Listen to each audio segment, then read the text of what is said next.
प्रभु जब अपनी शक्तियों का प्रकाश करते तो लगता है कोई त्रिभुवन में जिसकी रक्षा नहीं कर सकता। उसकी रक्षा के लिए मां भवानी दुर्गा अपना भयानक रूप धारण करके महिषासुर आदि दैत्यों का मर्दन करती है। प्रभु है उस रूप में, दूसरा नहीं है। तो उनकी सामर्थ्य कितनी है? दुर्गा कोटि अमित अरिमर्दन। हरि की सामर्थ्य कैसी?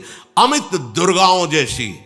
1 करोड़ अरब नहीं, अमित दुर्गाओं जैसी दुष्टों का मर्दन करने की सामर्थ्य। अमित था नहीं कि कितनी सामर्थ्य है।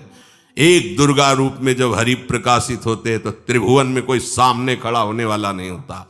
मां भवानी जिस समय अपने स्वरूप में आती किसी की ताकत नहीं है। ये शुंभ निशुंभ इतने बलवान दैत्य थे, त्रिभुवन में कोई इनका बाल बांका भी नहीं कर सकता था।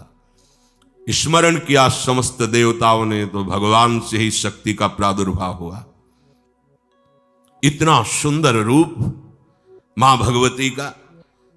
शुंभ निशुंभ के पार्षद घूमते रहते थे, उन्होंने देखा, जाके बताया कि आपके महल में जितनी सुंदरियां उसकी दासी बनने योग्य भी नहीं है, ऐसी सुंदरी का हमने दर्शन किया। बोले मेरा जाके परिचय बताओ। बोले ऐसा नहीं लगता कि आपके परिचय बताने से केवल आ जाएंगे। तो उनका अगर ऐसा नहीं तो केश कर्षण निर्धूता गौरवा मां गरिष्यति। उसके गौरव को धूल में मिलाते हुए बाल पकड़कर घसीट कर हमारे पास लाओ। मार्कंडेय पुराण। उनके पार्षद गए और बताया हमारे मालिक शुंभ निशुंभ है, उनका आदेश है कि आप महल में चलो और आदर सहित, अगर आप ऐसा ना करती हैं तो मैं आपका निरादर करते हुए बाल पकड़कर घसीटते हुए ले जाऊंगा। देवी जी ने मुस्कुरा दिया और कहा अपने मालिक से कह दो जाकर के कि हम उसी की आज्ञा पालन करती है जो हम पर युद्ध में विजय प्राप्त कर ले।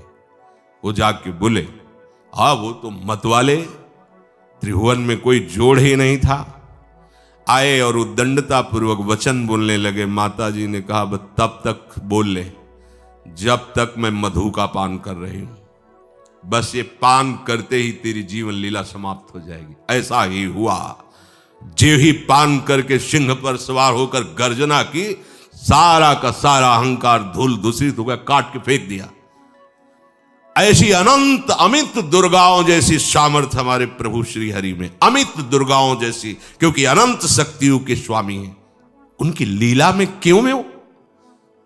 अरे वो जब करुणा करते हैं, अपनी महिमा से उतरते हैं, तो भक्त जब ऐसे कर देता है तो डरप जाते हैं। माधोदास बाबा ने कहा नहीं चलना तुम्हें ब्रज में, हम तुम्हारी कहां तक सेवा देखेंगे, तुम्हें बाल भोग राजभोग। बाबा जी हैं, कभी मिला कभी यहीं रहो। वो बाबा आपके बिना नहीं रह सकते। दोबारा बोल नहीं पाए जगन्नाथ।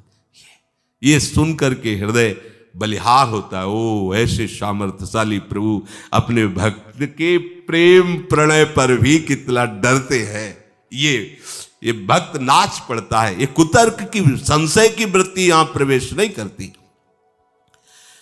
दुर्गा कोटि अमित अरिमर्दन। अमित गिनती नहीं, ऐसी अनंत दुर्गाओं जैसी शक्ति हमारे प्रभु में विराजमान है। शक्र कोटि सत सरिष विलासा।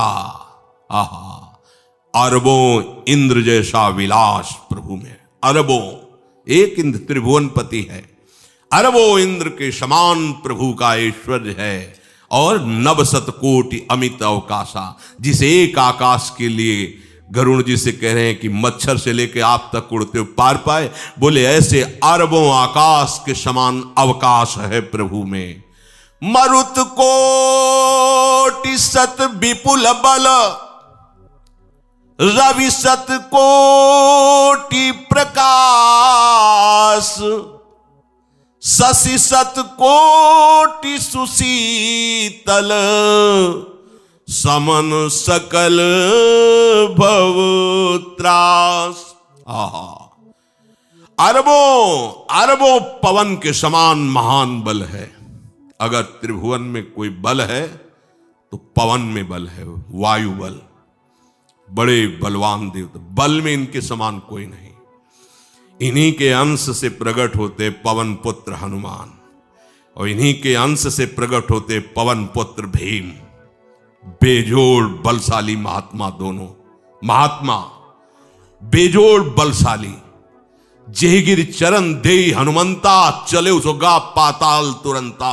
जिमि अमोघ रघुपति कर बाना, ये ही भांति चले हनु। किलकार दे तो राक्षसियों के गर्भ गिर जाते थे। ऐसे राधे राधे प्यारे भक्तों, आप हमारे चैनल पर नए और पहली बार है तो हमारे चैनल को सब्सक्राइब करें और साथ ही साथ नोटिफिकेशन को भी ऑन कर दीजिए, ताकि ऐसी कोई भी माहिती प्रभु जी की वीडियो आए तो आपको सबसे पहले मिलती रहे। तो मिलते हैं दोस्तों को ऐसे ही नए और मज़ेदार टॉपिक के वीडियो के साथ।